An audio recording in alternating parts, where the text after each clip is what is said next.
দর্শক, এ বিষয়ে আরো খবর জানাতে গাজীপুর থেকে যোগ দিচ্ছেন রফিকুল ইসলাম। রফিক, ইজতেমা ময়দানের সবশেষ কি তথ্য আছে জানাবেন?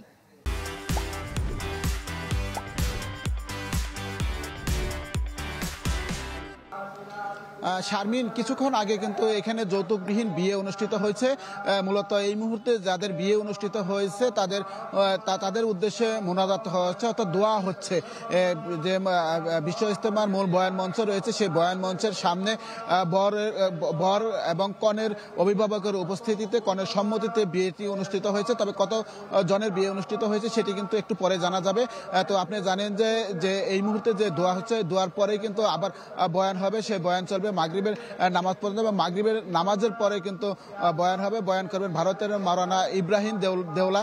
তিনি মাগরিবের নামাজের পর থেকে এশার নামাজের আগ পর্যন্ত মূলত বয়ান করবেন, এবং এশার নামাজের পরে কিন্তু আর কোনো বয়ান হবে না। আপনি জানেন যে আগামীকাল আখেরি মোনাজাতের মধ্য দিয়ে বিশ্ব ইজতেমার প্রথম পর্বের সমাপ্তি হবে। এই জন্য গাজীপুর মেট্রোপলিটনের পক্ষ থেকে বেশ কয়েকটি সড়কে কিন্তু যান চলাচল নিয়ন্ত্রণ করা হয়েছে, যাতে করে মুসল্লিরা আসলে যে আখেরি মোনাজাত হবে সেই মোনাজাতে নির্বিঘ্নে অংশগ্রহণ করতে পারে।